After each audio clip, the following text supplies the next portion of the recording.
bir yerə toplaşmışıq.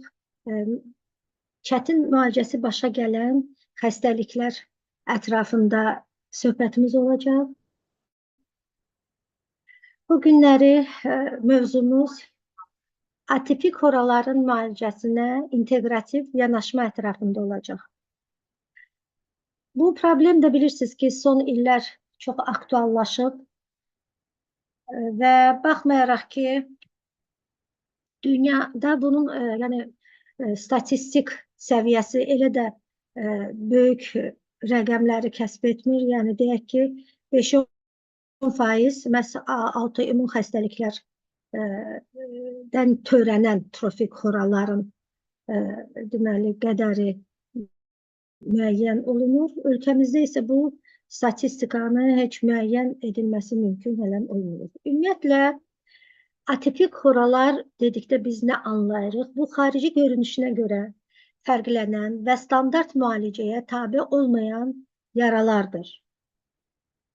Bunların formalaşmasında bağırsağın iltihabi xəstəliklərinin müəyyən rolu vardır ki, bura xoralı kolit, regional enterit, kron xəstəliyi, artritlər əlavə olunur, bunlarla yanaşı gedən və yaxud bünövrəsini həmin xəstəliklərdən götürərsə, deyək ki, bunların içərisində seronegativ artritlər, revmatoid artrit, psoriatik artrit, eləcə də qan xəstəlikləri içərisində də məhz aşağı ətraflarda sağalmayan il yaraları kimi dəyərləndirilən atipik xoralar formalaşa bilir. Bunların içərisində biz hemolitik pozğunluq yaradan, yəni mieloid leykoz, tek hüceyrəli leykoz, mielofibroz, mieloid metaplaziya, immunoglobulin A əlaqəli monoklonal gammapatiya, eləcə də həqiqi polisitemiya, paroksizmal gecə hemoglobinuryası, mieloma, limfoma və ilaxır. İmmunoloji pozulmalardan daha çox qırmızı qurdaşənəyi, komplement sistem defisiti, hipogammaglobulinemiya, hiperimmunoglobulinemiya və gic sindromunun böyük önəmi vardır. Atipik xoralar autoimmun sistem xəstəliklərindən öz bünövrəsini götürə bilir. Bunlar vaskulitlərdir, birləşdirici toxumanın qarışıq xəstəlikləri, sklerodermiya, Behçet xəstəliyi, kron xəstəliyi, qangrenoz piaderma, dərinin onkoloji xəstəlikləri və ilaxır. Özünüz görürsünüz ki, sadalanan bu qədər problemlərdən bu xəstəlik həm yanaşı, həm də öz bünövrəsini götürmüş ola bilir. Atipik xoraların əsas xüsusiyyətləri, deməli, onun yerləşmə qaydasının qeyri-adi olmasıdır. Yaşla əlaqədari yoxdur, asimetriyasılı olur. Yaranın kənarından qırağa çıxan granulyasiya diqqəti cəlb edir. Eləcə də kalyoz xarakter və ya artıq granulyasyon toxumanın inkişafını görmüş oluruq.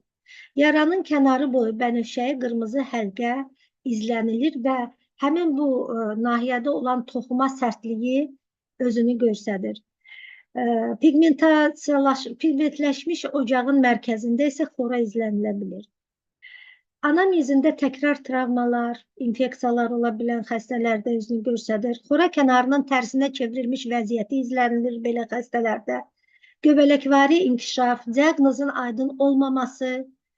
İllər boyu belə xəstələr, tutaq ki, varikozu varsa, elə varikoz yarası adı ilə müalicələrdə, cərrahlarda olur. Yəni, həkimləri gəzə-gəzə qalır, amma nəticə əldə edə bilmir. Və yaxud anamnezində şüa müalicəsinin olması, şüa müalicəsindən sonra da bu inkişaf tapa bilər. Təkrarı travmalar, yanıqlar və s. yaranan yaralarda özünü göstərə bilir. Azərbaycanda atipik xoraların yayılma vəziyyətinə gəldikdə, bu dünyada bayaq qeyd elədiyim kimi ümumilikdə götürülən trofik xoraların təxminən 5-10%-ni məhz atipik xoralar tutur. Ölkəmizdə isə bunun yayılması ilə bağlı hələ dəqiq statistika qeyd olunmur, yoxdur. Son illərdə bizə müraciət edən xəstələrdə bu halların artımı müşahidə olunur Buna səbəb də bayaq qeyd etdiyim risk faktorları, infeksiyalar, immunitet zəifliyi, genetik meyillilik, xroniki xəstəliklər, ekoloji amillər və ilaxırdır. Atipik xoraların müalicə protokoluna gəldikdə bu farmakoterapiyada bu qism xəstələrin ümumiyyətlə dünyada heç bu autoimmün proseslərdən qaynaqlanır çoxsu. Autoimmün proseslərin də nədəni direkt şəklində hələ dünyada müəyyən olunmayıb, müəyyən mülahizələr, müəyyən fərziyyələr, yanaşı getdiyi hallar var, ancaq dəqiq nədəni yoxdur və bu immun sistemində gedən pozulmalar orqanizmin özünü, hüceyrələrin özünü tanımadan dağıtmağa məruz qalması qarşısında formalaşır. Belə qism xəstələrin müalicəsi məhz ona görə də simptomatik aparılır. Deyək ki, ağrıları güclü olan xəstələrdə daha çox ağrı kəsicilərə önəm verilir, antikoagulyantlar istifadə olunur, immunosupressorlara yer verilir, sitostatlarla yer verilir və eləcə də kortikosteroidlər önəm daşıyır belə xəstələrin müalicəsində. Kimə ki, vaxtında artıq müəyyən olunub ki, bu autoimmun, yəni atipik xoralardır, artıq hormonal terapiyalar tətbiq edilir. Belə xəstələri də sonradan artıq bədəndə rezistentlik yaranıb buna tabe olmadığı hallarda, yəni müalicə eləmək çox çətinləşir. Deyim ki, müraciət edən pasiyentlərin yarısından çoxsu heç yəni diaqnozu dəqiqləşdirilmədən həkimlərdə müəyyən şəfa ocaqlarında olan pasiyentlərdir ki, hələm yəni hormonal təyinatlara məruz qalmayıblar. Bu xəstələr qismində müalicələrin effektliliyi müqayisədə daha ön planda gedir. Mövcud müalicə problemləri nədən irəli gəlir? Baxın, deyirik ki, bu problemlər ki var, bu xəstələrin, bu yaraların sağalmasında çətinlik yaradır. Bu, effektliliyi məhdudlaşdırılması, yəni müalicə effektliliyi xəstəliyin, həm xəstəlikdən, yaranma səbəbindən, yanaşı getdiyi xəstəlikdən və həm də xəstəliyin şiddətindən asılıdır effektliliyin məhdudlaşması. Metodların çatışmamazlığı özünü göstərir.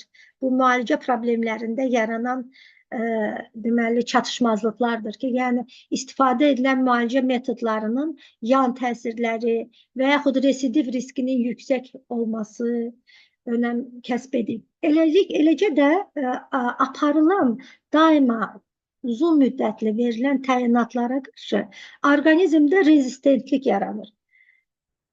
Və artıq təyin olunan müalicələrə tabe olmamağa başlayır, nə ağrılarını yatırtmaq olur belə xəstələrin, nə residivlərin qarşısını almaq olur. Yəni, həm psixoloji durumlarında ciddi pozulmalar yaranır, həm də ümumi bədənin vəziyyətində. Baxın, biz həkimlər bu cür, yəni bu qism çətin müalicəyə tabe olan xəstəliklər qarşısında nə edə bilərik, nəyi dəyişə bilərik? Hamımızın yeri gəldikcə özümüzə verdiyi suallardır. Belə xəstələrdə xəstəliyin gedişatının izlənilməsi vacibdir və hər tərəfli olmalıdır. Yəni, bu yalnız qapımızdan girən pasiyentin hədəf nahiyəsinin yara olmasından asılı olmadan bütün bədəninin vəziyyəti haqqında məlumatlı olmalıyıq. Pasiyentin fərdiliyinin önəmi var, orqanizmin bütövlüyü nəzərə alınmalıdır. Yəni, məhdud bir vəziyyəti ələ almaqla bütün xəstəliyin gedişatını ələ almaq mümkün deyil. Araşdırılmalıdır ki, yanaşı xəstəlikləri var, yoxdur. Protokol üzrə belə xəstələrdə daha çox endoskopiya metodlarına önəm verilir, daxildə xoraların olub-olmaması, kron xəstəliyinin olub-olmaması araşdırılır, eləcə də revmatistlər həyata keçirilir, genetik analizlər həyata keçirilir. Hər bir halda, əgər heç nə tapılmırsa, yəni aparılan xəstəlik yanaşı tapılırsa, həmin xəstəliyin də müalicəsi nəzərə alınıb, dəstəklənir. Tapılmırsa, yenə bir gözə görünməz bir yolla həkim xəstə adımlamağa başlayır.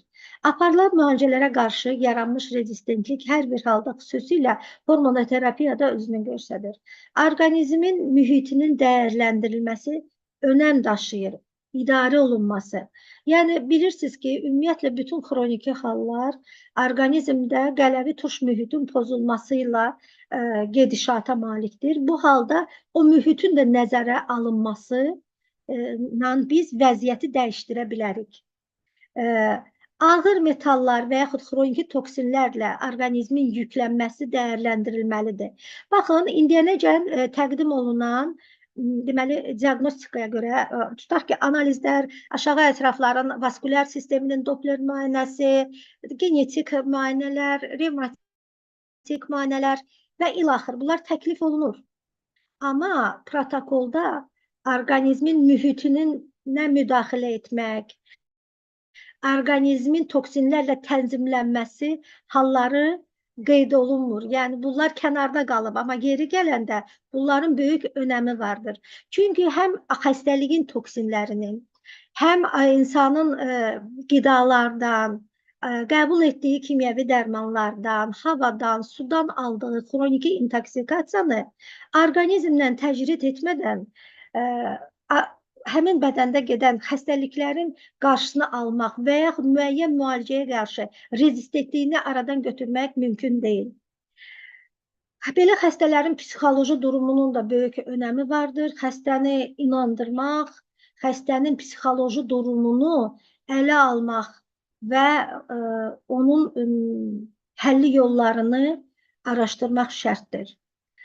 Protokoldan kənar daha hansı müalicələrə müraciət etmək olar?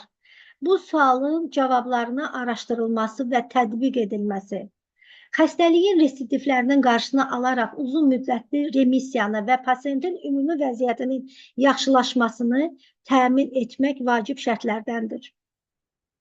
Yəni, yeri gəlsə, biz bu kölgədə qalan, pərdə arxasında qalan vəziyyətləri müdaxilə edə bilsək, biz çox şeyi dəyişdirə bilərik və xəstələrimizə kömək edə bilərik.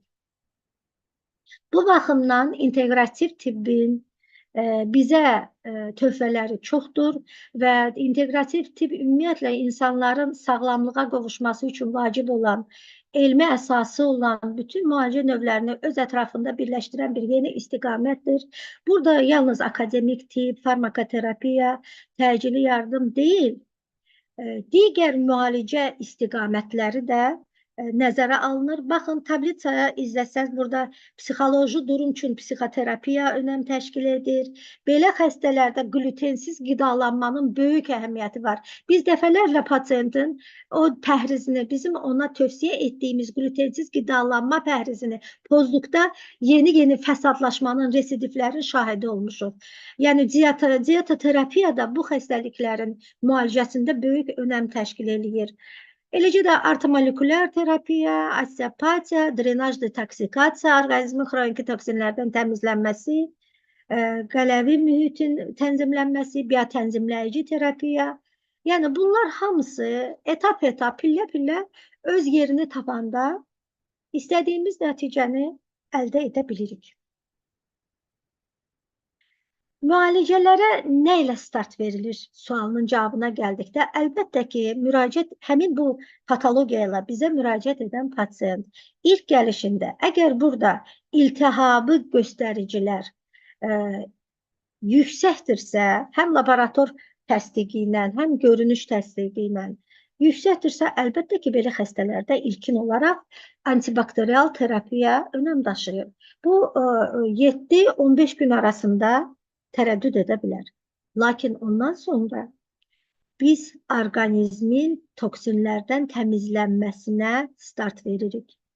İnteqrativ tibbin drenaj detoksikasiya, bioregulyasyon terapiyası burada böyük önəm təşkil edir. Və ümumiyyətlə orqanizmi nə ilə yumaq olarsa, təmizlənməsi nə ilə mümkünsə, Yeri gəldikdə infeksiyanın çox yüksək olduğu hallarda və yaxud belə bir patologiyanın şəkərli diabet pasiyentlərində olduğu hallarda, şəkərin yüksək radələrində əlbəttə ki, plazmafariza da müraciət oluna bilir. Bağırsaqların yuyulması terapiyası, hidrokoloniterapiyaya da müraciət edilir. Yəni vəziyyətin ağırlıq dərəcəsindən, yanaşı xəstəliklərin olub-olmamasını dəyərləndirərək bu müalicələrə müraciət edilir. İkinci prinsip immun sistemin dəstəklənməsidir. Burada mühitin, iltihabın tənzimlənməsi izopatik preparatların köməyi ilə həyata keçirilir. Mikrobiyoloji terapiyaya müraciət olunur. Bağırsaqların mikroflorasına nəzərdə tutulur. Fizioloji tənzimləyici terapiyada dedikdə burada interleykinlərin istifadəsi, yanaşı müalicələrdə azonoterapiya, fotodinamik terapiya istifadə olunur. Ancaq hər bir halda nəzərə almaq lazımdır ki, bu patologiyanın da, yəni bu atipik yaraların da özünə məxsus bir xüsusiyyəti vardır. Belə xoraları yəni əl vurmaq olmaz. Ta ki, remisiya əldə edənə qədər, ilkin dövrdə, xəstənin müraciət etdiyi residiv dövründə yaralara müdaxilə etmək olmaz. Əfsus ki, müraciət edən pasientlərin əksəriyyətindən biz onu eşidirik ki, ay doktor, elə yaram olduqca gedirdim, cərrah bölücüdən qaşıyırdı. Bax, bu prinsip düzgün deyil, çünki bu daha da prosesin alovlanmasına, dərinləşməsinə və müalicənin ləngiməsinə gətirib çıxarır. Biz deməli orqanizmin deyirik toksinlərdən tənzimlənməsi, yüngül drenaj detoksikasiya. Deməli yüngül hallarda deyək ki, kroniki, ağrısız, ancaq sağalmayan yara və autoimmun mənşəli.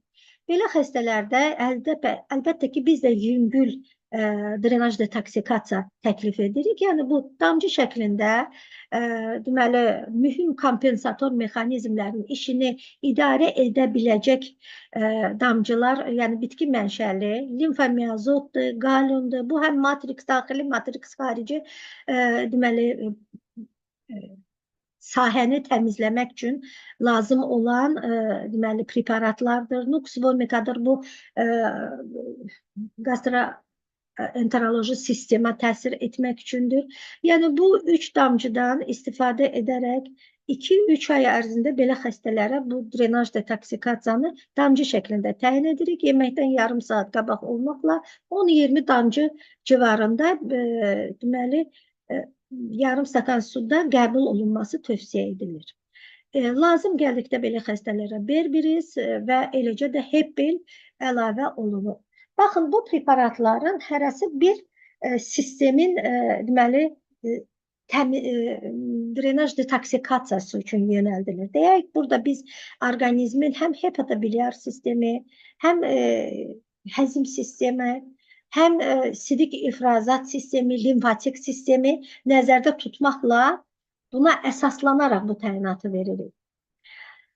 Bugünkü gün mən sizə bu qədər, yəni bu atipik yaraları sadalamaqla deyil, bu çox çətin və yorucu bir sahəsidir. Bunların içərisində daha çox önəm kəsb edən və mənə daha çox bu patologiya ilə müraciət edən qanqrenoz piyodermalar haqqında geniş məlumat vermək istərdim. Qanqrenoz piyodermiya, dərinin nekrozlaşması və əksər hallarda neutrofillərin progresləşməsi ilə müşayiət olunan naməlum etiologiyalı xroniki patoloji prosesdir. Burada nadir neutrofil dermatozudur.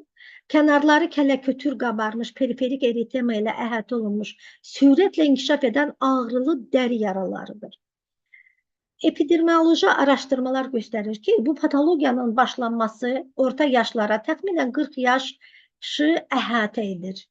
Əhali arasında ildə 1.000 insan, 3-10-da deməli 1 milyon insanın təxminən 3-10 nəfərində bu özünü göstərə bilir. Yayılma tezliyi çoxdur, deyil. Ancaq şiddətli ağrılı gedişata malik olub, sağalmaya çətinliklə tabi olur.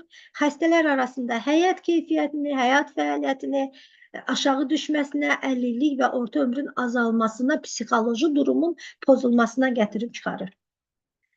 Yəni bunun aktuallığı əsas ondan ibarətdir ki, bu prosesi tənzimləmək, idarə etmək çox böyük çətinliklər yaradır. Qanqrenoz piyadermanın etiologiyasına gələndə bu da digərləri kimi tam digərləri kimi deyil, amma nəmalum etiologiyalıdır, lakin müxtəlif sistem xəstəlikləri ilə əlaqədar ola da bilər, yanaşı gedə də bilər.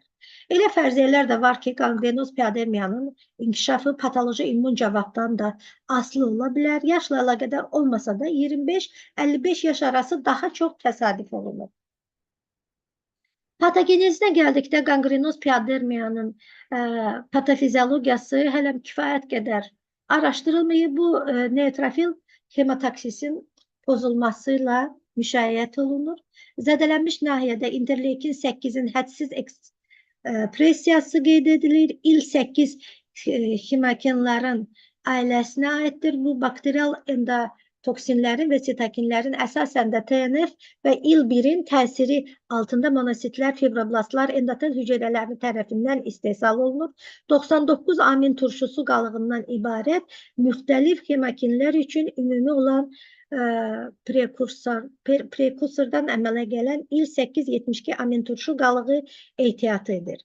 Və məhlulda da dimer kimi mövcuddur.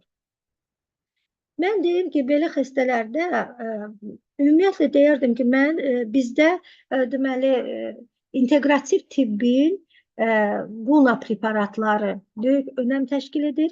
Çünki bunların bu müalicəsində ki, bu akademik tibbdə işlənilən preparatlardan mən bir sadaladım, ancaq orada bioloji preparatların adını çəkmədim. Bioloji preparatlar da son vaxtlar çox geniş istifadəyə başlanılıb. Bu xəstəliklərin müalicəsində deyək ki, interferonlardır, interleykinlardır. Ancaq onların uzun müddətli təyini əks göstərişləri çox olduğu üçün, yan təsirləri çox olduğu üçün, yəni uzun müddətli təyini mümkün deyil. Bundan fərqli olaraq, deməli,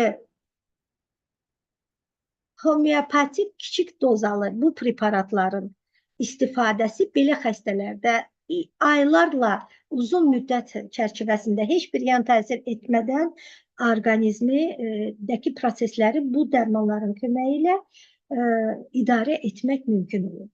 Xəstəliyin gedişatı əksər hallarda bu proses dəridə iltihabi eritematoz, papulaların, pustula və düyünlərin yaranması ilə başlayır.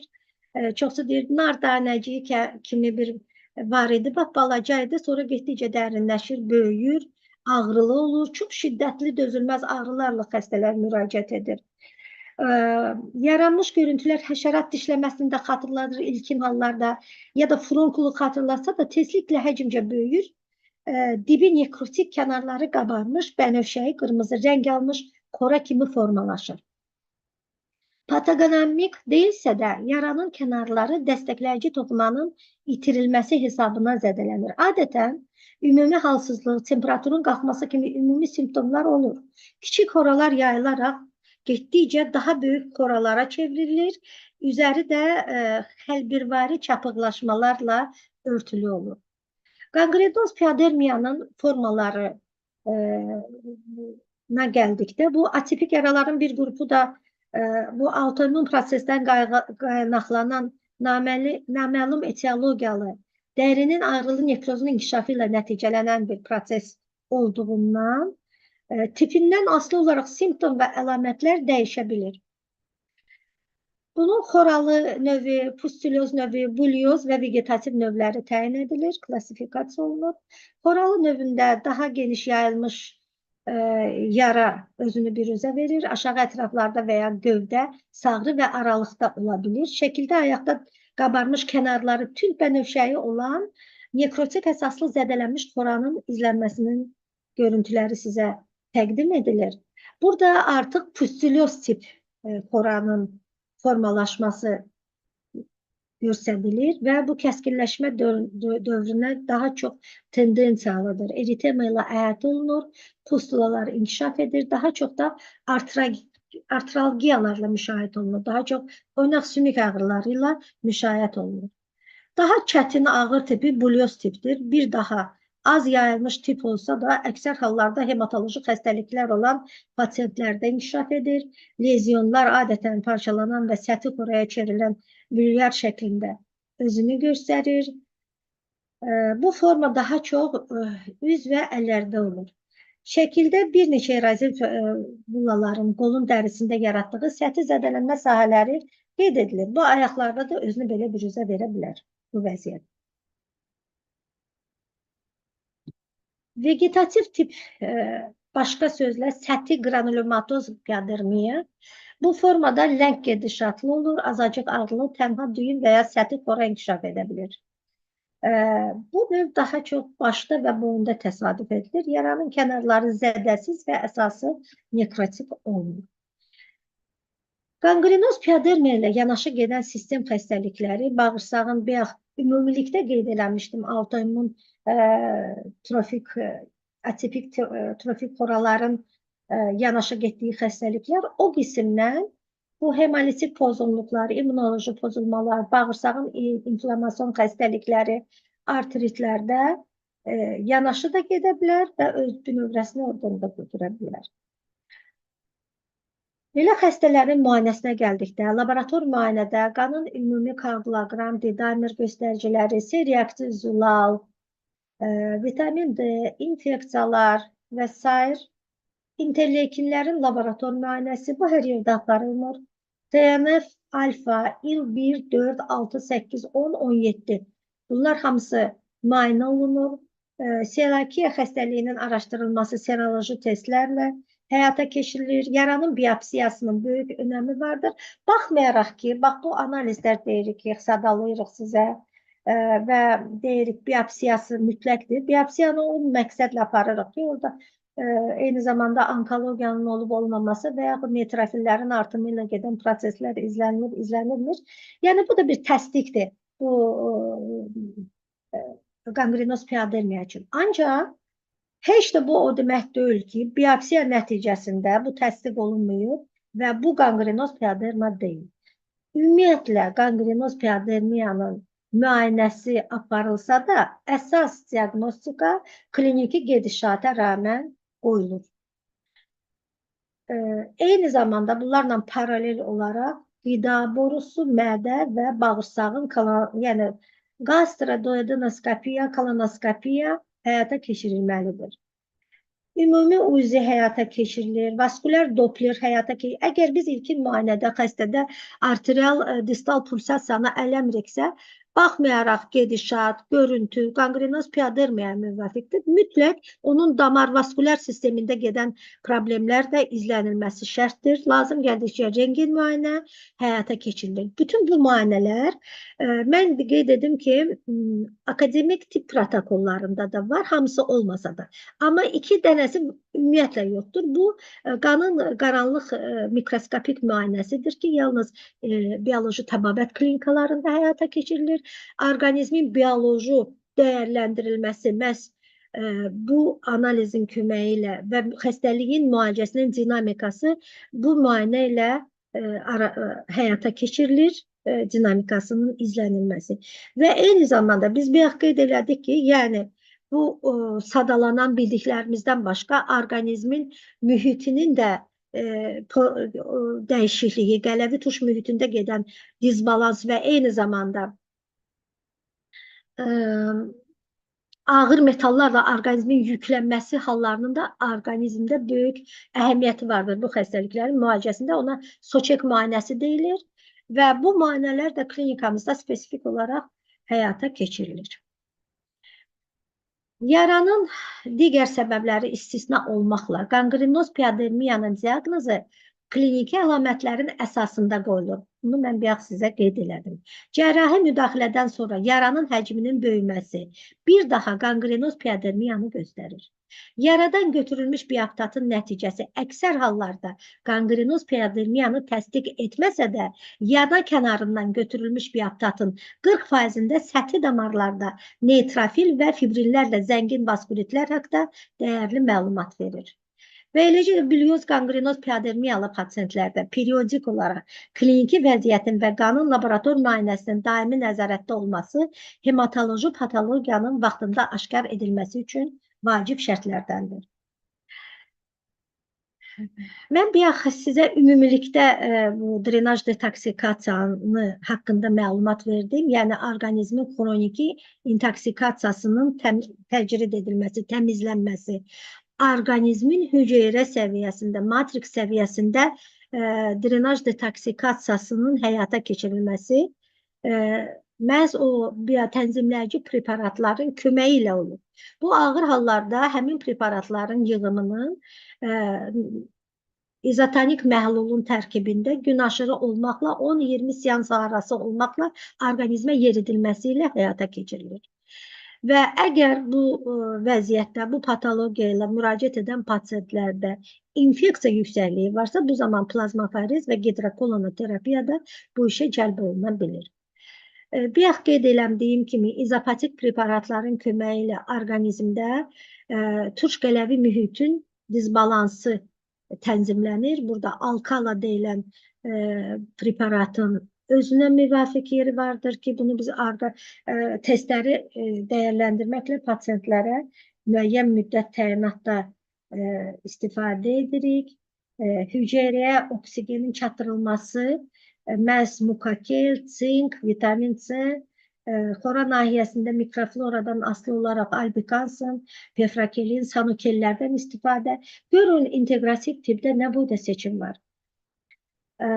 Preparatlar, yəni yaxmanın cavabında olan preparatlara rağmen ora qaptenlər təyinatları verilir, yəni xırda dozalı mikrobioloji preparatlar istifadə edilir. Həm ağza 10 damcı damızdırılmaqla, həm də yara daxilinə. Məsələn, əgər yaranın yaxmasında stafilokok streptokoklar daha çox önəm kəsb edirsə, burada sanokel staph, step və yaxud qarışıq infeksiyasında pseo istifadə olunur, göbələk varsa qandida istifadə olunur, sanokel kənd istifadə olunur. Yəni, burada seçim çoxdur. Mikrosirkulyasiyanı da yaxşılaşdırmaq üçün, eləcə də toxuma terapiyası üçün istifadə olunan preparatların çeşidi çoxdur. Eləcə də ortomolekulyar terapiyaya, vitamin, mineral terapiyalara da istifadə olunur. Bayaq demişdim sizə, orqanizmin toksinlərdən təmizlənməsi üçün dərin drenaj detoksikasiya, həmin preparatlar sizə təqdim edilir.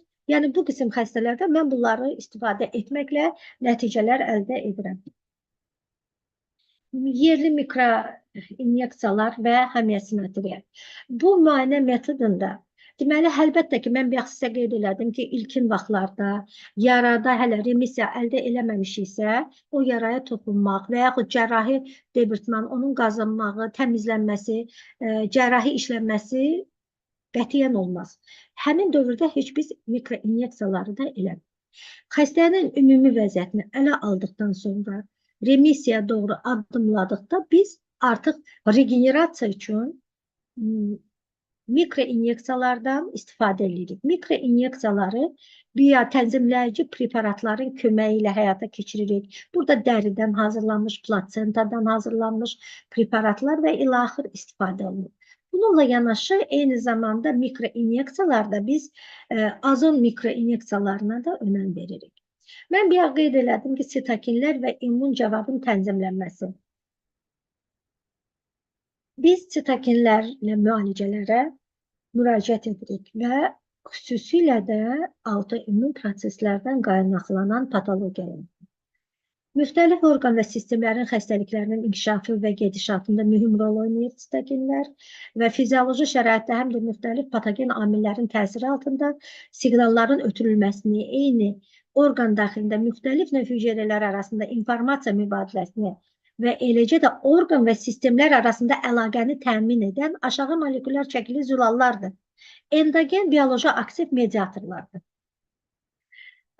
Bunların bizdə hazırda istifadə olunan Guna anti il-1, il-4, 7 və Guna il-10 variantları deməli, çətin sağalan yaralarda, autoimmun proseslərdə təyin olunur. Eyni zamanda Guna TGF beta 1 Bu transformasiya edici böyümə faktoru beta 1 hüceyrə böyüməsi, hüceyrə proliferasiyası, hüceyrə diferensiyasiyası və apoptozu idarə edilməsində daxil olmaqla bir çox hüceyrə funksiyasını yerinə yetirən zülaldır. Sitokinlərdən biridir. Və ilk dəfə insan trombositlərində yaraların sağalmasında potensial rolu olan bir protein kimi də müəyyən edilib. Yəni bu artıq bunun bu yaralarda istifadəsi bizdən də öncə təsdiq olunmuşdur. Əksər immun hüceyrələr bu sitokini ifraz etdiyinə görə immun sistemi idarə etməkdə mühüm rol oynayır və müxtəlif inkişaf mərhələlərində müxtəlif hüceyrələrdə fərqli fəaliyyət göstərir. Ümumiyyətlə, mən qeyd edim ki, çox maraqlıdır. Mən bunu yalnız autoimmun proseslərdə deyil, bilirsiniz ki, yəni 40 ildir terapevtəm, son 20 ilini məhz yaraların, sağalmayan iri yaralarla, trofik oraların müalicəsi ilə məşğulam. Və bu yaralar içərisində mən bu TGF beta 1-i yalnız autoimmun proseslərdə deyil, eləcə də şəkərli diabetdən yaranmış yaraların da müalicəsində geniş tətbiq edirəm. Autoimmun proseslərdə desensibilizasiyanı əldə etmək üçün əlimizdə olan təbii preparatlardan Helixor, Viscum album, ağ amela. Azərbaycanca ona öskü kötü də deyilir.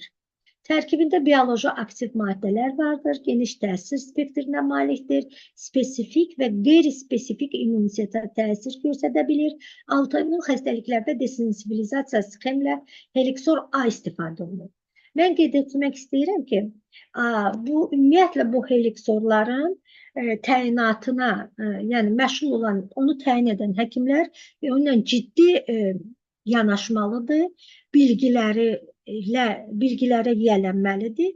Hansı Helixoru, hansı patoloji proseslərdə istifadə edə bilər və hansı dozalanma ilə həyata keçirə bilər. Bu demək deyil, mən bugün çıxışımda mən bunu vurğulayıram, siz də gedib alıb istifadə edəsiniz. Bunun xüsusi ciddi yanaşmaq lazımdır, xüsusi təyinat qaydaları var. Helixor A5-i bu qism xəstələrdə, yəni daha az dozalarda, bədəni elə bilin ki, repetisiya etməklə, bədəni xırda dozaları verməklə desensibilizasiya etmək, əldə etmək olur. Yəni, bunun natri xlor, 9 ml natri xlora qatırlar bir ampulanı. 0,5 olmaqla gün aşırı dəri altına inyeksiya etməklə əvvəlcə reaksiyalar izlənir. Yəni, vurulan yerdə qızartı 5 sm olana dək davam etmək olar. Elə ki, 5 sm-dən çox oldu, onda dozanı azaltmaqla müalicəni davam etmək olur. Bu qism xəstələrin müalicəsində yüksək dozalı vitamin C-nin özünə məxsus yeri vardır. Yəni, biz bunu demək olar ki, bütün autoimmun proseslərdə geniş tətbiq edirik. Mən qeyd edim ki, 2019-cu ildə idi biz Paskarbinin beynəlxalq konferansında Almaniyada iştirak elədik. Orada 150 dövlətin alimləri çıxış edirdilər. Biz o vaxtlar indiki kimi, yəni yadımdadır ki, biz gün aşırı olmaqla bir flakon yazanda deyirdik, böyük bir doza işlədirik. Halbuki onlar öz tövsiyələrini verib, öz nəticələrini bizə təqdim etdilər. Xüsusilə autoimmun proseslərdə və onkoloji problemlərdə vitamin C-nin, yəni paskarbinin yüksək dozaları, yəni bu bir flakon 7,5 qram yüksək biz üçün düşünürüksə, orada autoimmun proseslərdə bunu etapla artıraraq 3, 5, 10 bir dəfəlik dozalar təyin etməklə prosesi ələ ala bilirlər və bu haqda geniş elmi məqalələri bizə orada göstərdilər. Yerli müalicələrə gəldikdə yara sarğısı ümumiyyətlə canlı hücrə və toxumanın yaşaması üçün əlverişli şəraiti təmin etməlidir. Yəni, düzgün sarğının əsas xüsusiyyəti odur ki, hava keçirən olmalıdır. Çox var görürük, xəstələr su axır yarandan durub bir salafanlayıb gəlirlər. Sarğının üstündən salafan da qoyurlar. Evdə də yataqları batmasın deyən onu istifadə. Bu qətiyyən düzgün saymıram. Çünki hava keçirməsə yaranın daha da bişirilməsi, daha da pisləşməsi, ora infeksiyada daha da artması, pis qoxunun gəlməsi ilə nəticələnə bilir. Bakteriyaların keçməsinə imkan verməməlidir sarğı. Yəni çox vaxt bəzən görürük xəstələr ayaqlarında sarğısız gəlirlər. Müayinəyə gəlib özü iri yara. Görürük ki, onun ifrazatı onun giydiyi geyimə də dəyir. Deyir ki, məndə açıq qalanda, mənə həkim deyir ki, açıq saxla. Eləsi var. Məsələn, mən çox məətəl qalıram. Deyir ki, həkim dedi ki, götür sabunla, paltar sabunu ilə yuv bunu. Yəni bunlar hamısı qaçılmaz şeylərdir. Bunlara qətiyyən yol vermək olmaz. Yaranı yumaq olmaz. Yaranın ancaq deməli antiseptik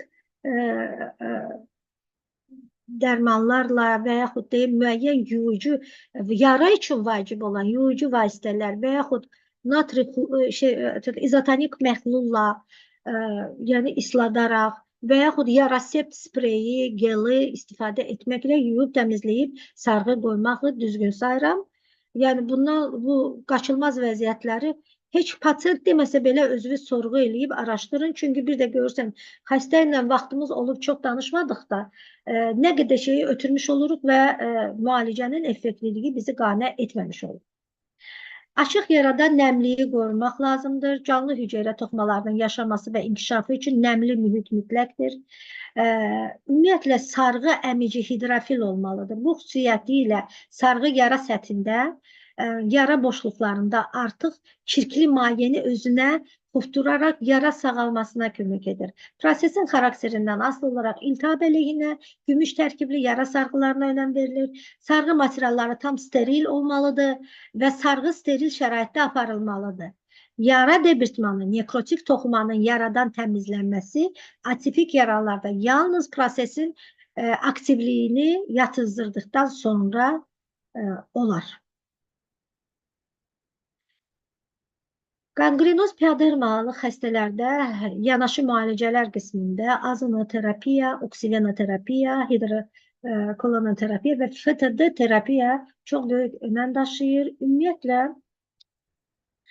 mən azonoterapiyanı bütün xoraların müalicəsində geniş tətbiq edirəm. İstəyir qanla aparılan, yəni daxili azonoterapiya, istəyir azon çəkmələri qismində və yaxud azon iynələri, mikroinyeksiyaları qismində öz müalicələrimdə geniş tətbiq edirəm. Bu, yalnız mənim apardığım bazis müalicəyə köməkləyici təsir etməklə müalicə müddətini azaldır, regenerasiyanı artırır, yaranın bağlanmasını sürətləndirir. Ümumiyyətlə, azonoterapiya yaraların müalicəsində müasir tibbin üstünlüklərindəndir. Orqanizmə qan damarlarını genişləndirərək toxumaların oksigen təchizatını artırır, sinir qidalanmasını təmin edir, diabetik yaralarda azon infeksiyalarına səbəb olan mikroorqanizmləri məhv edir. Mən deyim ki, azonun dozasından, azonun da öz incəlikləri vardır. Yəni, hamıya azonoterapiya tətbiqinin də leyhinə deyiləm. Vəziyyətindən, ağırlıq dərəcəsindən asılı olaraq və xəstəliyin inkişaf mərhələsindən asılı olaraq. Əgər irinli, kəskin iltihablı yaralardırsa, əlbəttə ki, burada yüksək dozalı azonoterapiya tətbiq olunur. Əgər biz bunu immun sistemi dəstəkləmək üçün aparırıqsa, burada orta dozalar önəm kəsb edir və əgər biz regenerasiyanı əldə etmək istəyiriksə, burada daha kiçik dozalara önəm verilir. Oksigenoterapiya, ümumiyyətlə xroniki xəstəliklərin müalicəsində orqanizmin oksigenləşməsi, yəni hüceyrələrin oksigenlə təminatı artırmaq əsas məsələlərdən biridir. Bunun üçün bizim klinikamızda oksigenoterapiya aparmaq üçün xüsusi oksigen aparatı fəaliyyət göstərir. Burada kiçik dozalı oksigen birbaşa damara olmaqla həyata keçirilir və bu müalicənin də özünə məxsus önəmi vardır.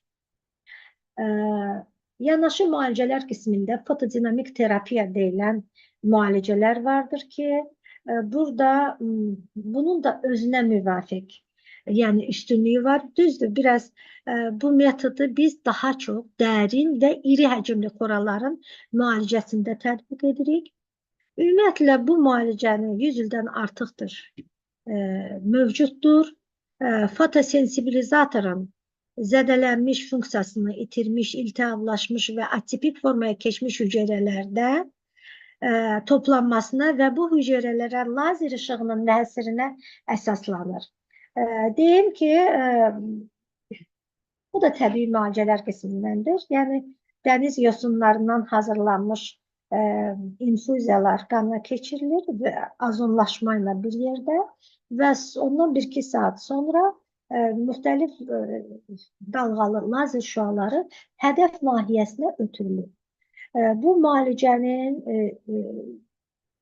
dəstəklənməsi üçün iltihab əleyhinə təsiri vardır, mikrosirkulyasiyanı artırmaq təsiri vardır, eləcə də regenerasiyanı tezləşdirmək xassəsi vardır. Bu baxımdan yaraların müalicəsində geniş istifadə olunur. Fotosensibilizator hüceyrələrinin lizason, mitoxondri və plazmatik membranında lokalizasiya olunur və fotosensibilizator öz-özündə orqanizmin heç bir hüceyrəsinə terapevtik təsir göstərmir. Yəni, yan təsiri olmadan müalicənin gedişatına kömək edir. Yəni, həmin bu FDT təyinatı bu da həftədə gün aşırı və 2 dəfə olmaqla 5-10 seans arasında həyata keçirilir. Şəkildə də göstərilən kimi həmin o lazer şüaları pasiyentin xəstəliyinə uyğun olaraq hədəf nahiyəsinə ötürülür. Qan dövranı ilə orqanizmə yayılan bu maddə sanki daxildən bir cərrah kimi toxumaları xəstə hüceyrələrdən təmizləyir. Mən bugün öz çıxışımı sonlandırmağa qərarlaşıram və sizə ümumiyyətlə inteqrativ tibbin müvafiq sahələrinə istinad edərək aparılan müalicə nəticələrindən nümunələri təqdim etmək istəyirəm. Bu bizim klinikada aparılan deməli autoimmun yaraların müəyyən bir qismidir. Bunları sizinlə bölüşmək istəyirəm. Baxın, bu pasiyent Dağıstandan bizə gəlmişdi. Qanqrenoz piyodermiya, bulyoz tip, hər iki aşağı ətraf venalarının varikoz xəstəliyi və tromboflebiti. Yəni, burada bizə qədər olan hallar müraciətlərində pasiyent venaların varikoz xəstəliyi tromboflebitlə müalicə alınır. Hər dəfə onunla əlaqədar müalicələr yazılırmış xəstəyə və vəziyyəti daha da pisləşib, bu birinci şəkildə gördüyümüz vəziyyətə düşür və apardığımız 5 ay var imiş ki, bu proses onda gedirmiş. Apardığımız inteqrativ tibb müalicələrinə rağmen növbəti şəkildə yəni onun sağalmasını izləyirsiniz. Cavan adamdır özdə. Bizə müraciət edəndə onun bir 35-40 arası yaşı var idi. Eləcə də digər bir xəstə, bu Türkiyədən bizə müraciət etmiş pasiyentdir. Qanqrenoz piyodermiya diaqnozu 3 ildir bu xəstəyə qoyulub. Bu xəstədə bizi təəccübləndirən nə oldu? Gətirdiyi qalaqla bu sənədlər ki var idi. Baxdıq ki, bu 3 il ərzində hər il bu pasiyenti həm yəni protokol üzrə nə göstəricilər var, əkilmə, biopsiyası, sitoloji müayinəyə, endoskopiyası, bütün müayinələr təkrar ildə 1-2 dəfə olmaqla, yəni qalaqla bir sənəd gətirmişdi. Pasiyentin vəziyyəti çox kritik idi, kəskin ağrılarla və ayaqlarında o görürsünüz, mən onun videosu da var bizdə, indi sizə nümayiş elətdirə bilmirəm.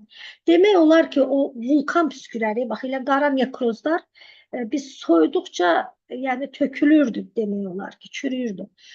Pasiyentin dediyinə görə artıq ona 3 il idi orada hormonal terapiyalar, immunosupressorlar təyinatı verilmişdi. Son etapda pasiyent həkimlərin danışığını eşidib ki, düşünürlərmiş ki, ayağını daha əlacları yoxdur kəsinə. Yəni 3 ildə apardıqları müalicə, mütəmadi aparılan müalicə protokol üzrə heç bir nəticə verməmişdi. Xəstənin hər iki ayağında eyni vəziyyət davam edir.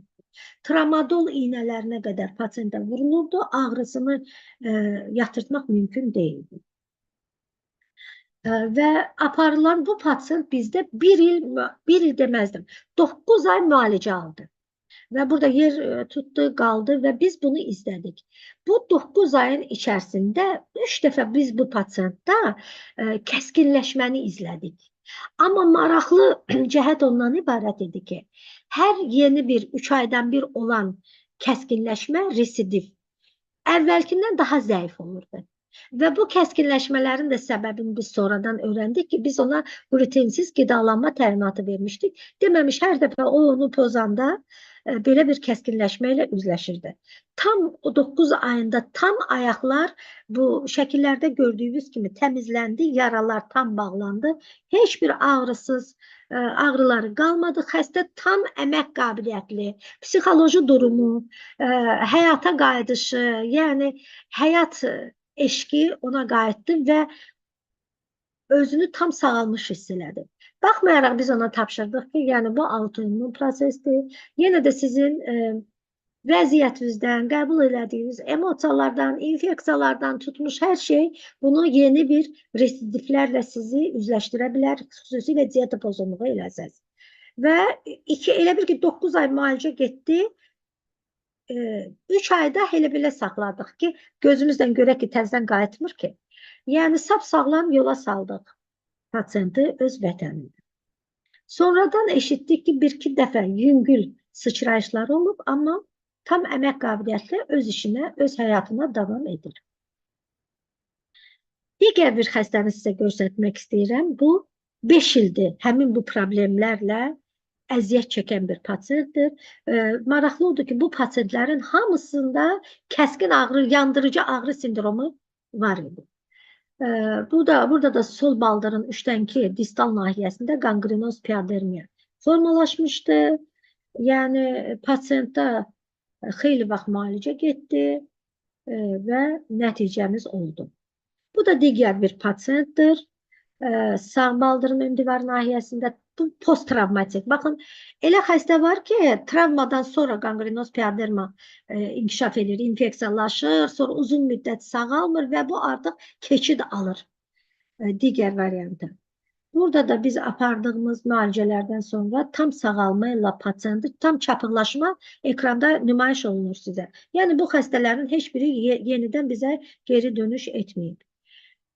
Digər bir pasiyent, bu pasiyenti da özünə görə maraqlı bir vəziyyətdir qeyd olunur. Yəni, burada da qanqrenoz piaderma ümumi diaqnoz kimi yazılır. Amma bu, diabet xəstəsində formalaşmış vəziyyətdir.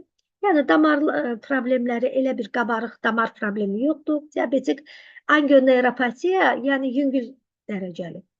Ancaq yarasının ağrısı, sağalmaması, uzun müddət sağalmayan bir yara ilə pasiyent ümumiyyətlə inamını itirmişdi sağalmasını. Apardığımız müalicələrdən sonra integrativ tibbin müəyyən istiqamətlərinə müraciət edərək son nəticəmizi əldə elədik. Baxmayaraq diabet xəstəsidir. 5-6 il bundan öncə müalicə almış pasiyentlərdir, çoxsu əksəriyyəti.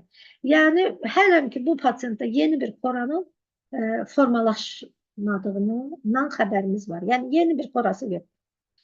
Tam sağalmayla yola salınır. Bu digər bir pasiyentdir. Burada revmatoid artrit fonunda nekrotik vaskulit piadermiya inkişaf eləmişdi.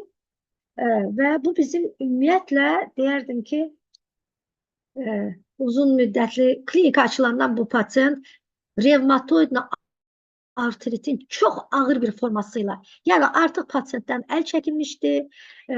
Bunu bizə ilk dəfə gətirəndə yanında da bir absesi var idi. Yadıma gəlir ki, revmatoloqumuz məşğul idi onunla, bütün klinika məşğul idi bu pasiyentlər. Bir tər, yəni artıq ölüm hökmü oxunmuş bir pasient idi. İşte cavan xanım idi. 3-4 uşağı var idi. Yəni aparılan müalicələr bu pasiyentə hamının gözünün qabağında dirçəltdi. Bu ayağa qalxdı. Nasılkada gətirilən bir pasiyent idi. Bilirsiniz, burada önəm kəsb edir. Həm də pasiyenti baxanlar, pasiyentin ətrafındakı doğmaları.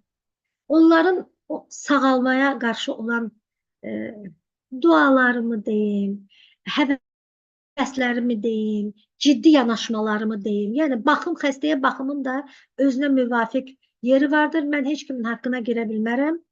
Baxım da yaxşı oldu. Klinikada münasibət də həkimlərimiz tərəfindən yüksək səviyyədə həyata keçirildi və xəstə həyata qayıtdı. Sonra getdi balalarının toyunu da elədi. Yəni, artıq 20 ildir klinikamız açılıb. Deyim sizə, bəlkə 5-6 il bundan qabaq o mənə ayağında olan bu xora ilə müraciət elədi. Öz ayağı üzərində gəlmişdi və müalicə apardıq, tam müalicə əldə eləyə bildik. Digər bir xəstə Orucova Qumru. Bu da qangrenoz piyaderma. 5 aydır bu xəstədə bu yaralar sağalmırdı. Özünün dediyinə görə həşərat dişləməsindən sonra formalaşmışdı. Xəstənin ayağı kəsilmək üzrə olduğu bir məqamda bizə gəlmişdi. Yəni, aparılan müalicələr hesabına pasiyentdə bir əvvəlki görüntülərə nəzər yetirin və bir də son görüntüyə. Tam çapıqlaşma ilə müalicə əldə olunmuşdur. Digər bir xəstə bu Raif. Bunda da deməli, baxın, hər iki ayağındadır. Yox, bir ayağında həm öndə, həm arxada. Qangrenoz piyaderma. Müalicədən əvvəl və baxın, bir yaraların kənarını izləyin, görürsünüz nekrozları, toxumanın necə sərtləşməsi, qəhvəyi bənövşəyi rəngdə olması. Bunlar hamısı biyaqları sizə nəzəri tərəfini danışanda qeyd elədiyim əlamətlərdir. Müalicədən sonra tam çapıqlaşma ilə pasiyent həyata qaytarıldı. Yəni, öz işinə, öz həyatına davam edir. Bu da çox bir maraqlı xəstədir. Mən sizə deyim ki, bunun müalicəsi demək olar ki, lap çox çətindir. Əvvəla yaranın yerləşmə yerinə fikir versəz, bu həm daxili, həm xarici topuq nahiyəsində olan iri həcmli, ağrılı yaralardır. Xəstə də demək olar ki, öyrəşmişdi yaralarına. Heç güman etmirdi ki, yaralar yığılmağa başlayacaq. Ağrılarına görə, irilik ifrazatına, qoxusuna görə gəlmişdi. Müraciət eləmişdi bizə. Deyim sizə, bir il, yarım, 2 il bunun müalicəsi getdi. Amma son nəticəmiz qənaətbəxşdir. Yaralar xeyli yığıldı. Amma tam qapandı. Bu da digər xəstədir. Qangrenoz piyadermalı. Baxın, çox çətin, xüsusilə bu topuq oynaq nahiyəsində olan yaraların müalicəsi çox çətin gedir. Baxın, necə çapığın yeri qalıb ləkə kimi. Xəstə öz ayağı üstə, öz işinə davam edir, öz həyatına qayıdır. Bu da digər bir xəstədir. Baxın, müalicədən əvvəl və sonraki görüntülər fikir versəz, həm deməli, baldırın distal nahiyəsinin daxili səthində, həm xarici səthində demək olar ki, eyni vəziyyət izlənilirdi və müalicədən əvvəl və sonraki görüntülər nümayiş olunur. Bu Namidə xanım, bu deyim sizə 1 ilin xəstəsidir. Yəni, köhnə xəstə deyil, amma tam sağalma ilə bu pasiyentimizi də yola saldıq. Çox ağrılı yaraları var idi. Xəstələrin, o ağrılar o xəstələri elə bir nətər deyim, bədbin psixoloji durması alır ki, inanın ki, həkimik də bizə də təsir eləyir bu şeylər hamısı. Baxın, görün, iri həcmli xora. Bu da bax, qangrenoz piyaderma, bunda şəkər xəstəsi deyil, damar patologiyaları yoxdur, autoimmun prosesdən qaynaqlanmış bir problem. Bir Haşimotası var idi bu xəstənin. Tam sağalma ilə biz bu pasiyenti yola bildik. Bu sadaladığım xəstələrdə biz cəmi 2 xəstədə sizə nümayiş elətdirdiklərim arasında deyirəm. Yəni, o ağır spışqası olanda pulsioterapiyaya müraciət elədik. Yəni, yüksək dozalı, artıq bizə qədər hormonal müalicəyə otuzdurulmuş pasiyentlər idi. artıq onlara verilən doza təsir eləmirdi. Yəni biz o məcburiyyət qarşısında qaldıq, lakin vəziyyətdən çıxış yolu tapıldı.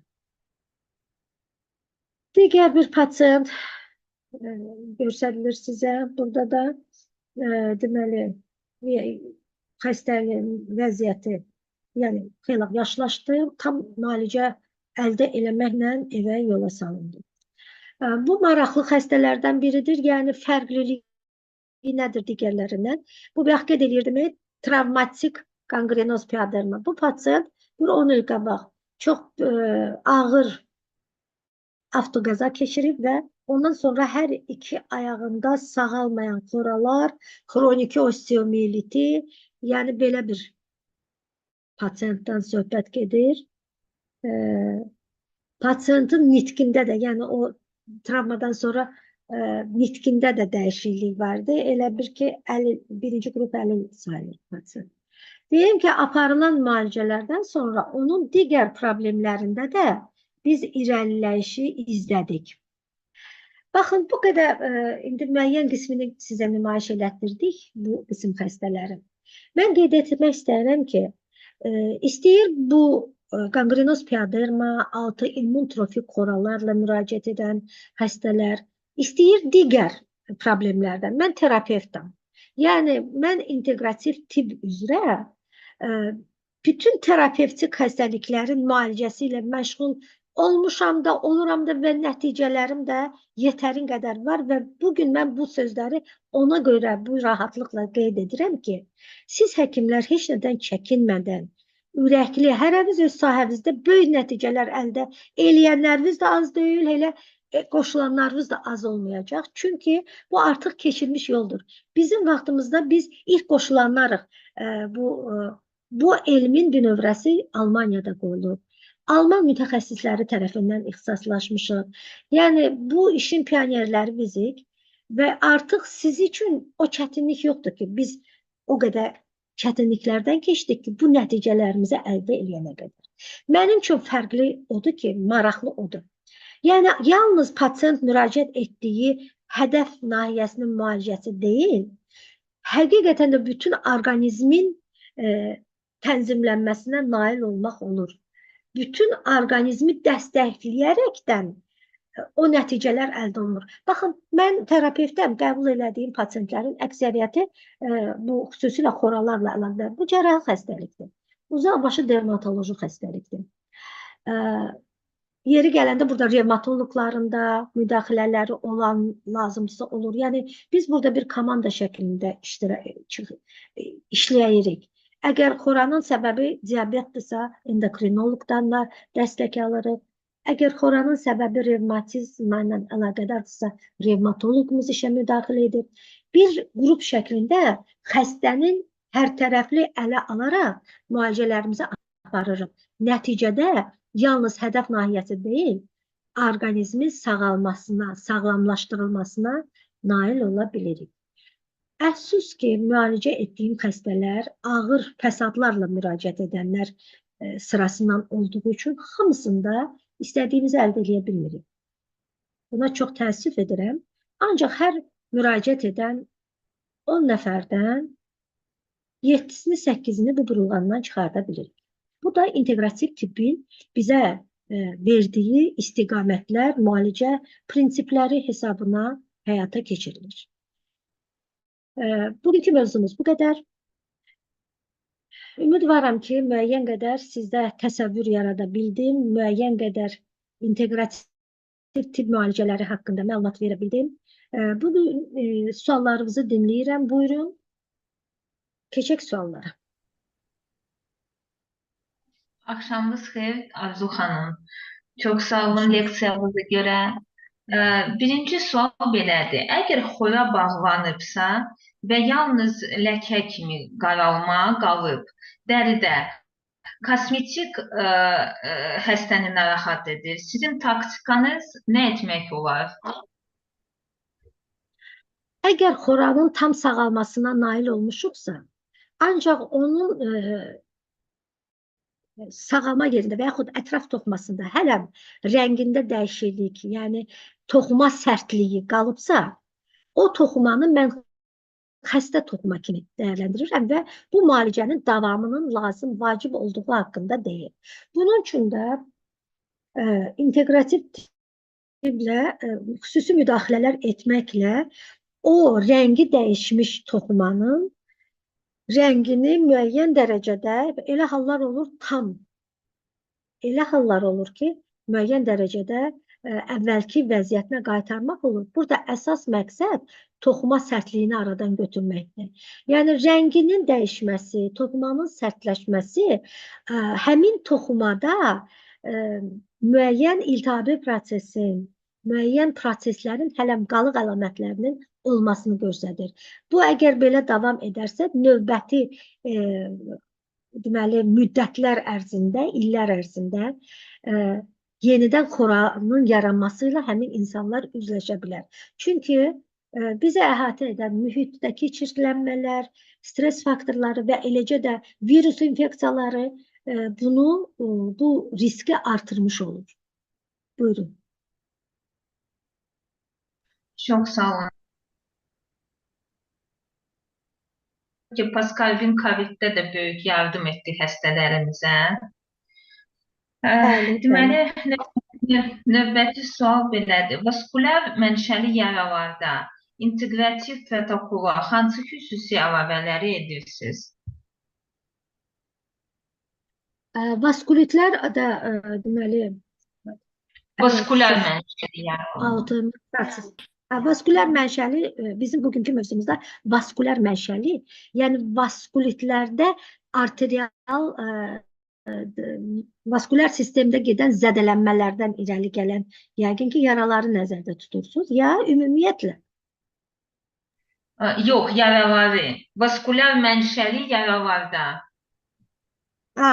Vaskulyar mənşəli yaralarda da ümumi taktika bütün autoimmün proseslərdə olduğu kimidir. Yalnız əgər bunun revmatoid artriti və yaxud müəyyən revmatoloji prosesləri olubsa, həmin mütəxəssis də bu işə müdaxilə edir. Yəni, ana xəstəliyin müalicəsinin tənzimlənməsi ilə yanaşı yaranın müalicəsi həyata keçirilir. Bunun üçün də əlimizdə olan preparatlar da, metodlar da kifayət qədər var. Daha çox, ümumiyyətlə, autoimmün proseslərdə sitokinlərlə aparılan müalicələr önəm daşıyır. Buyurun. Arzu xanım, yaranın etiologiyası məlum olmadıqda hansı diaqnostik protokollar izləməyə tövsiyə edirsiniz? Bugün danışdığımız mövzuda zaten yaraların belə xüsusi bir səbəbləri, yəni naməlum etiologiyalı problemlərdir bugün danışdıqlarımız. İndi əgər tutaq ki, revmatoid artriti var, deyirik ki, ondan qaynaqlanır. Qanqrenoz piyaderma naməlum etiologiyalı autoimmün problemdir. Yəni, burada naməlum etiologiyalı olduğu üçün burada müalicəsi də simptomatik aparılır və yaxud uzaqbaşı interferonlarla deyim və yaxud immunosupressorlarla və yaxud kortikosteroidlarla, yəni vəziyyətə uyğun aparılır. İndi ona da bədən nə qədər cavab verdidir. Bax, hərdən deyirlər ki, necə olur buna verilirdi də kortikosteroidlar, artıq cavab vermir bədəni, artıq residivin qabağını almaq olmur. Ancaq biz inteqrativ tibbin müəyyən sayda ki, biotənzimləyici preparatların köməyi ilə orqanizmdə hüceyrə səviyyəsində drenaj detoksikasiya aparandan sonra kiçik dozası belə hormonun təsir etməyə başlayır. Bu, şəkərli diabet xəstələrinə də aiddir. Baxın, insülindən asılı olanları demirəm. İkinci tip şəkərli diabet xəstələrində. Bu şəkər krizləri ki olur. Bir də görürsən, bir pasiyentdə 5 dəfə insulin terapiyası yazılır. Amma elə şəkərini salmaq mümkün deyil ki, deyil. Belə xəstələrdə biz drenaj detoksikasiyanı və yaxud ola bilər yanaşı olaraq azana terapiya ilə yanaşı təyin ediriksə, müəyyən etapdan sonra artıq onun vurulan insulinlər nəinki təsir etməyə başlayır. Hətta müalicənin gedişatında biz o insulinlərin qədərini belə azaltmaq qarşısında qalırıq. Qədərini və dəfəsini. Yəni, bu baxımdan biotənzimləyici terapiyaların təsiri, müalicəsi əvəzsizdir. Buyurun. Bəli. Çox sağ olun Arzu xanım. Fototerapiya inteqrativ yanaşmada real olaraq hansı mərhələdə effektlidir? Hə, bu fotodinamik terapiya, bayaq qeyd elədim də, dəniz yosunundan hazırlanmış suspensiya hazırlanmış infuziyalardır ki, əvvəlcə damara yeridilir, sonra müxtəlif dalğalı infraqırmızı lazer şüaları həmin nahiyəyə, hədəf nahiyəsinə ötürülür. Bu müalicəni biz hər xəstəyə yazmırıq. Ələlxüsus iri həcmli yaraları olan, dərin yaraları olan, müalicə, bu FDT-dən qabaq apardığımız müalicələrə az cavab verəndə artıq növbəti etap kimi o müalicəyə müraciət edirik və o müalicənin də yəni effekti xeyli var. O həm yaranın həcmcə şişirməsini tezləşdirir, həm də iltihabi prosesləri söndürür, yaranın sulanmasını azaldır. Ələlxüsus bugün danışdığım patologiyanın qanqrenoz piodermalı xəstələrin ələlxüsus ən çox şikayətləri yaranın suyun axmasıdır. Yəni eksudatın axmasıdır. Belə xəstələr ayaqlarına belə pamperslərlə sarğılar qoyurlar ki, yolda yəni yerə su axmasın və yaxud yatağında, yəni staz əlamətləri yüksək olduğu üçün yatağında sulanma batmasın yatağı. Yəni bu məqsədlə FDT müalicələri həmin yaraların, həmin qism yaraların qurumasını təmin edə bilir. Bəli. Arzu xanım, bir sual gəldi. Sizin təcrübənizdə ən çətin atipik yara hansı olub? Onu hansı yanaşma ilə idarə etdiniz? Öncədən təşəkkür bildirir həkim. Buyurun. Deməli, təcrübəmdə ən ağır qanqrenoz piodermalı xəstə, o Əminə xanım olmuşdu, Türkiyədən gələn pasiyentim. Yəni bu pasiyenti bir il onun demək olar 9 ay tam bu xəstənin müalicəsi getdi. Dayanmadan, yəni ara vermədən getdi və bu 9 ayın içərisində 3 dəfə bayaq qeyd elədim ki, biz onun residivinin şahidi olduq. Ancaq tam sağalma ilə evinə yola saldıq. Çox çətindir. Sözün düzü bir həkim kimi heç mən inanmırdım ki, mən onda nəticə əldə edəcəm.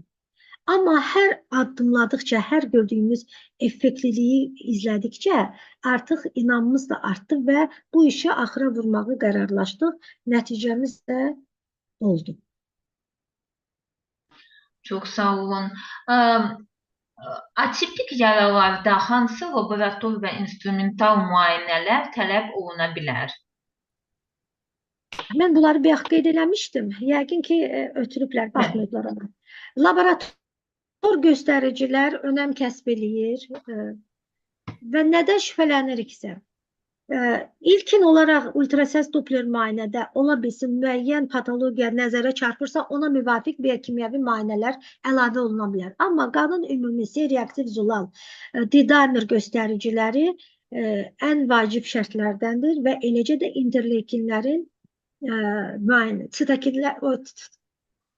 sitakinlərin, o illərin, interleykinlərin diagnostikası. O klinikamızda var, onların reaktivləri var və ona görə o müayinələri biz öz xəstələrimizə edə bilirik. Nəyə fikir vermişəm? Bu qədər xəstələrin də hansında ki, biz o müayinələri eləmişik.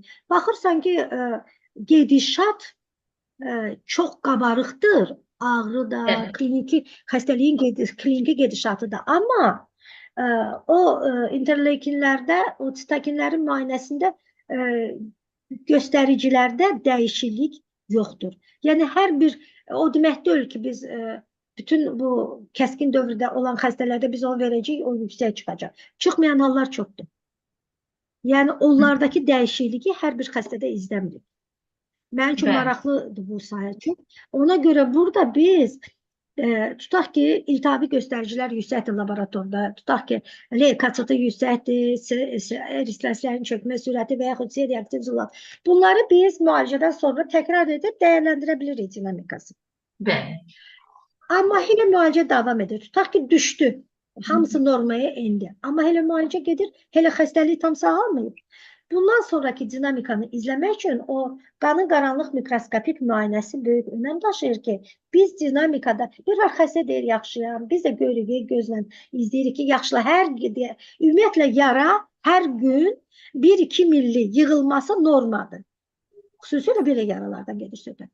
Və biz bunu görsək də, bunu bir dinamikasını izləmək üçün bir bizim müayinəmiz olmalıdır. Əgər laborator göstəricilər artıq normaya düşübsə, biz bu dinamikanı daha sonrasını necə izləyək və bunun üçün qanın qaranlıq mikroskopik müayinəsi həramizə çatır. Onunla biz dinamikanı axıra qədər izləyə bilirik. Aha, çox sağ olun. Bir həkim soruşur Bir ki... də üzr istəyirəm, bir də çox üzr istəyirəm. Belə yaralarda, indi yaxın olsa yaraların hamısını götürülür. Bizə qədər götürülübsə də götürmürük, çünki antibakterial terapiya da veriblərsə, orada qarışıq, mühit qarışdığından götürmürük. Ancaq biopsiyası, yəni geç sağalan, uzun müddətli yaralarda biopsiyanın sitoloji müayinəsi yara nahiyəsindən bu ən böyük vacib şərtlərdəndir. Bu qədər müraciət, 20 ildə müraciət edən pasientlər içərisində 5-10 nəfərində biz yəni atipik hüceyrələr olan yaralar, yəni dəri karsinomalarını aşkar etmişik və onkologiyaya da yönəltmişik. Özümüzdə də müəyyən müalicələr aparmışıq, çünki inteqrativ tibbin də müəyyən metodları, dərmanları vardır ki, bundan istifadə edilir. Çox sağ olun. Bir həkim soruşur, müalicə taktika daha ətraflı bilmək istəyirik. Daha ətraflı taktikası. Bax, taktikada ən o incə məqamlar bu qism xəstələrdə nəbadə ilk müraciətində, ilk 5-10 günlüyündə deyim də, təxminən yaraya müdaxilə edilməsidir. Bu, həkimlərin ən böyük buraxdığı səhvdir. Yəni, belə xəstələrdə yara toxunulmaz saxlanmalıdır. Demirəm, yuyulması, təmizlənməsi, yəni necə təmizlənməsi? Onlarla, sarğı qoymaqla, məlhəm tutaq qoymaqla, ancaq onun yaranın nekrotik sahələrinin qazınması, təmizlənməsi olmaz, qəti qadağandır. Amma xəstəliyi ələ aldıqdan sonra, xəstəliyin gedişatını ələ aldıqdan sonra və xəstədə müəyyən yaxşılaşma izlədikdən sonra, yəni ümumiyyətlə onu tərpədəndə də görürsən ki, altı boşalıb, onda o yaraya əl vurmaq olar. Həm xəstəni incitmədən, həm də yeni bir residivi qabağını almaqla. Çünki əgər həmin anda ona əl vurulsa, residivlər qaçılmaz və daha çətin əldə idarə etmək olur belə xəstələr. Yəni, bu bunun incəliklərindən biridir. Belə yaralara su vurmaq olmaz, yaş saxlamaq olmaz, plyonkadan olan üstünü örtmək olmaz. Yəni, pamperslərin özü ilə sarğını saxlamaq olmaz. Pampersi açıb salmaq olar pasilə. Ancaq ayağı ona sarılmaq qətiyyən qadağandır. Bu yaranın daha da çox, deməli, sağalmasını ləngidən şeylər. Parnik effekt verir, düzdür Arzu xanım? Elə bir qurutmağa vermir də, parnik kimi olur pampers. Bəli, bəli. Və orada mikrofloranı da inkişaf elətdirir. Yəni, qoxunu təmizləyir. Maye artımı çox olur elə şeydə. Yara nəfəs ala bilmirsə, onun sağalması çətin gedər. Fikir versəz, hər bir şeydə oksigen şərtdir. Bəli, bəli. Yara belə havanı buraxmalı olmalıdır. Yəni, hava əmici olmalıdır. Bəli, bəli. Buyurun. Sarğılar mütləq. Bəli. Arzu xanım, bir həkim soruşur ki, şəkər xəstələrinizdə azonun təyinində sonra hansı müsbət nəticələr alırsınız? Şəkər xəstələrində, ümumiyyətlə bütün xoraların müalicəsində mən azonoterapiyanı tətbiq edirəm. Yanaşı müalicə kimi ya, bazis müalicə kimi deyil. Şəkər xəstələrində ələlxüsus azonoterapiya göstərişdir. Çünki burada şəkərin belə tənzimlənməsi, yəni müəyyən dozalarla idarə olunur. Yəni, verdiyimiz təyinatdan başqa, preparatların təsirindən başqa, drenaj detoksikasiyadan başqa, azonoterapiya da öz işini burada layiqincə həyata keçirir. Və Diabet xəstələrində biz buna daxili azonoterapiya da veririk. Yəni daha işin gedişatında, müalicənin gedişatında dərmanını da azaltmaq qarşısında qalırıq, insülinin də dərəcəsini və qədərini azaltmaq qarşısında qalırıq. Yəni vaxtında eləməriksə xəstə sonra glikemik komaya, bir var hipo, bir var hiper.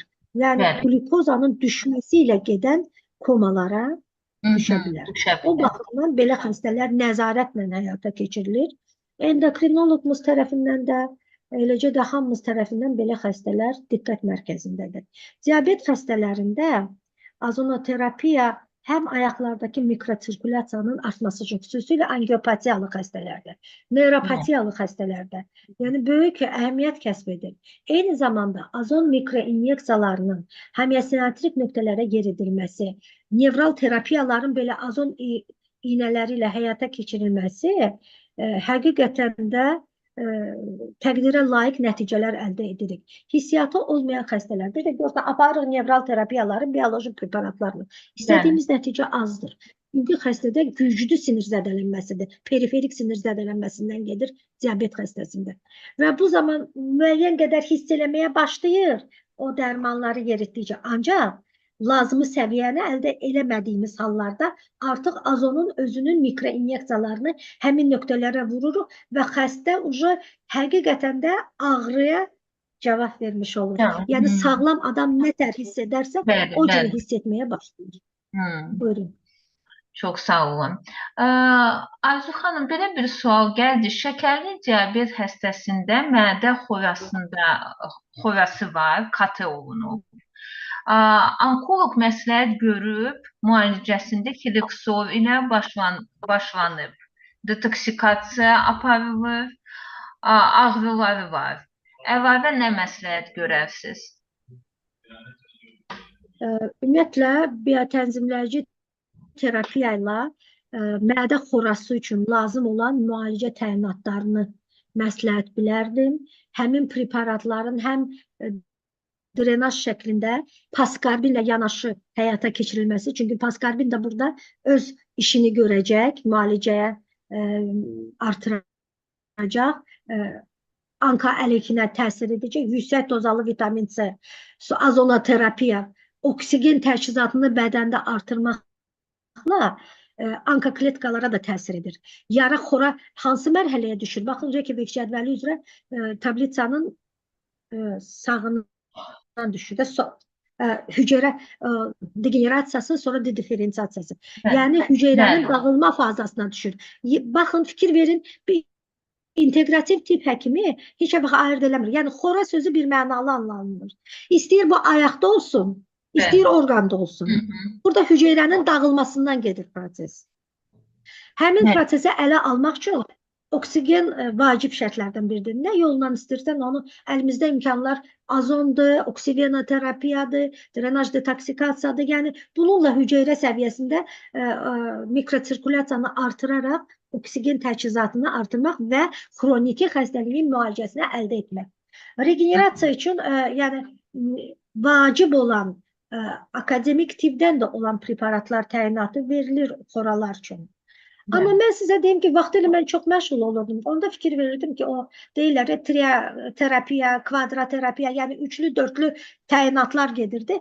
Elə xəstələr gəlirdi ki, onlara dəfələrlə o müalicələr, yəni içərisində antibakterial terapiyası, antiparazitar, sonra antitsid, yəni o dörtlük bir yerdə gedirdi.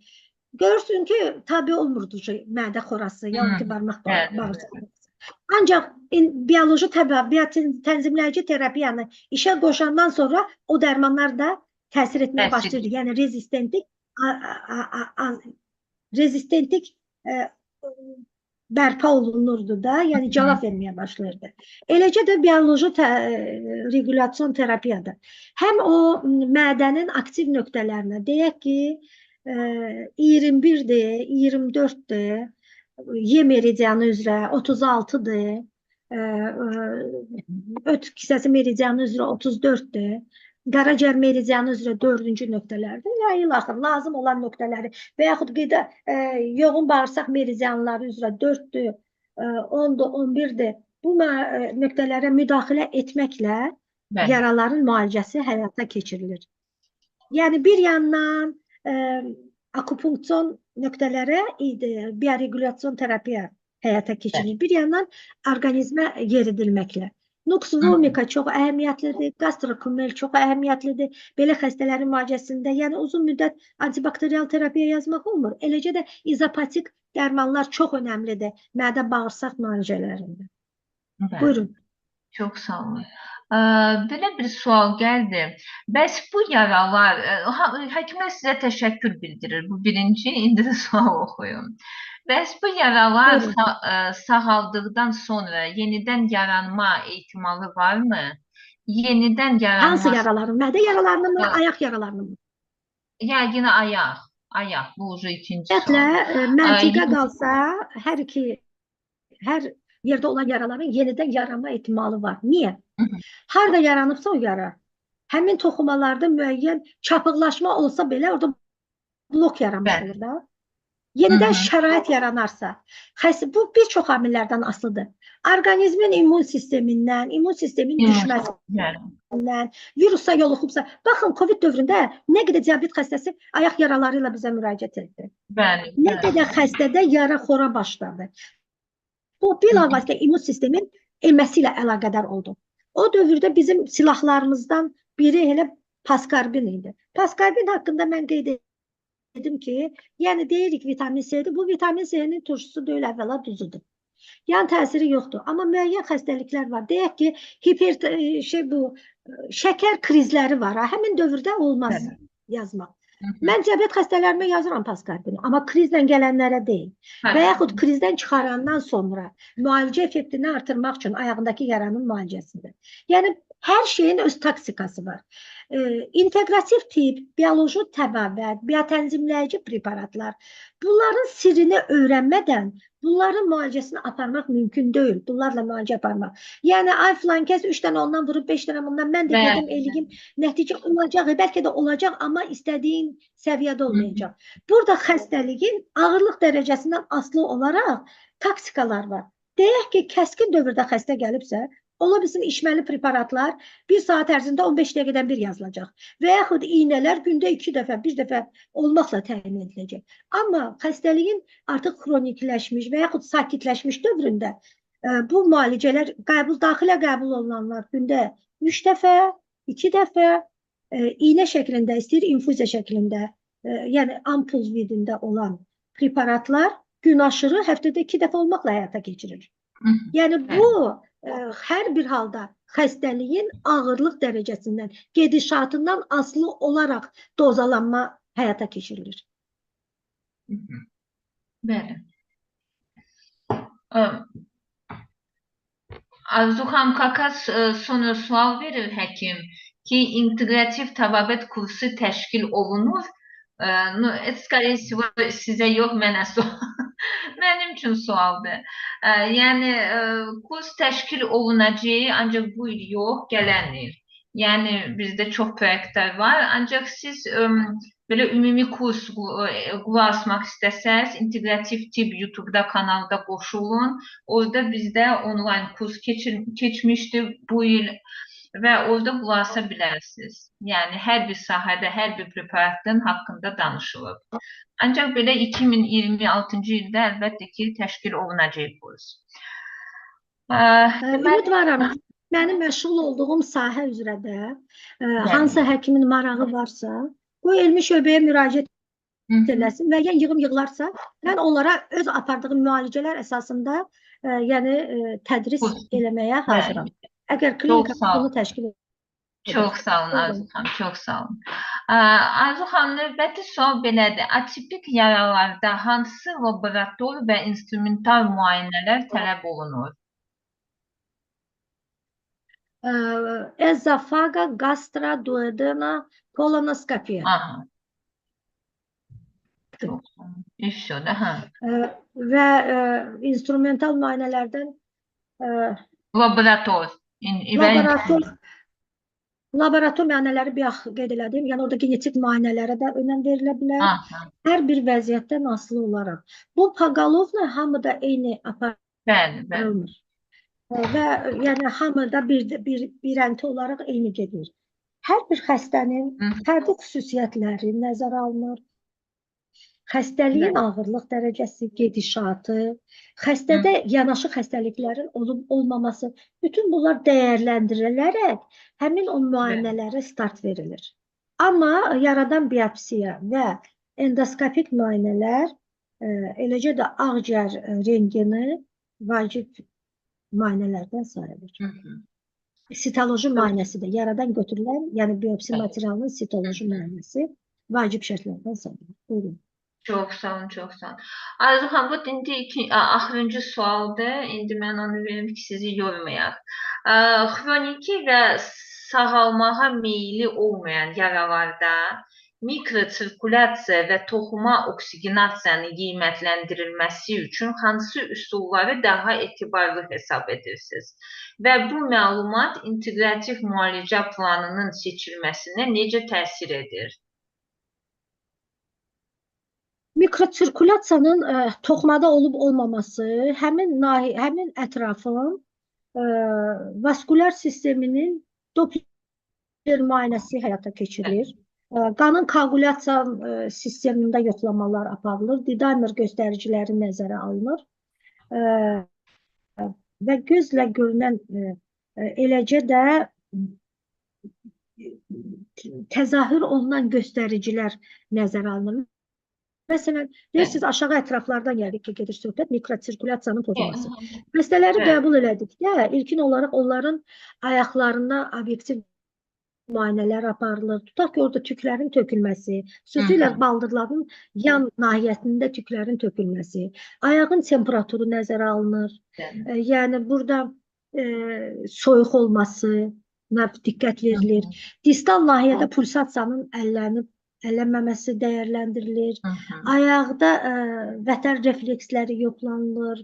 Bəli. Eləcə də sinir təchizatında gedən defektlər varsa, tutaq ki, müəyyən indi əlimizdə olan alətlərlə orada tutaq ki, vibrasyon hissiyatı kamertonla həyata keçiririk. Tipterimlə temperatura qarşı olan hissiyatdakı o defitsit araşdırılır. Tutaq ki, bir tərəfi adi temperaturda, digər tərəfi buz kimi. Çox vaxt xəstələr hər ikisini eyni dəyərləndirir və yaxud monofilamentlə iynə batmaya qarşı olan hissiyat yoxlanılır. Yəni bu qismdə gedir. Əgər nədənsə şübhələnəriksə daha dərin müayinələrə cəlb oluna bilir. Xəstə var ki, yəni gələn xəstələri deyirəm, ağrı, şiddətli ağrılarla gəlir. Amma yarasına müdaxilə eləyəndə yarada ağrını hiss eləmir. Bu artıq orada nəinki, yəni toxuma tamlığı pozulub, hüceyrələr dağılıb, nekrozdur. Nəinki mikrosirkulyasiyanın pozulması həmin yerdə var. Eyni zamanda orada sinir keçiriciliyin pozulması, kommunikasyon pozulmalar formalaşır. Ona görə biz müdaxilə eləsək də belə ağrısı var ayağında, amma içərisinə biz müdaxilə eləyəndə ağrı hiss eləmir. Çürüntüləri qazıyanda ağrı hiss eləmir. Bəli, bəli. Yəni bu vəziyyətlər hamısı düzgün dəyərləndirilməlidir hər bir xəstə üçün fərdi olaraq. Çox sağ olun Arzu xanım. Çox sağ olun həkimlər, hansı ki qoşulub bizim webinara. Bir də təşəkkür edirəm. Çox sağ olsunlar, vaxt ayırıb bizi dinlədikləri üçün. Buyurun. Ümidvaram ki, müəyyən bəhrələnəcəklər, müəyyən verilən informasiyadan müəyyən qism həkimlərimiz bəhrələnəcək və nə sualları olarsa ekranda mənim nömrələrim də qeyd olunub, sosial şəbəkələrdəki görüntülər də var. Yəni nə vaxt istəsələr mənimlə əlaqə saxlaya bilərlər. Çox sağ olun Arzu xanım, çox sağ olun. Sağ olun. Sağ olun. Sağ olun.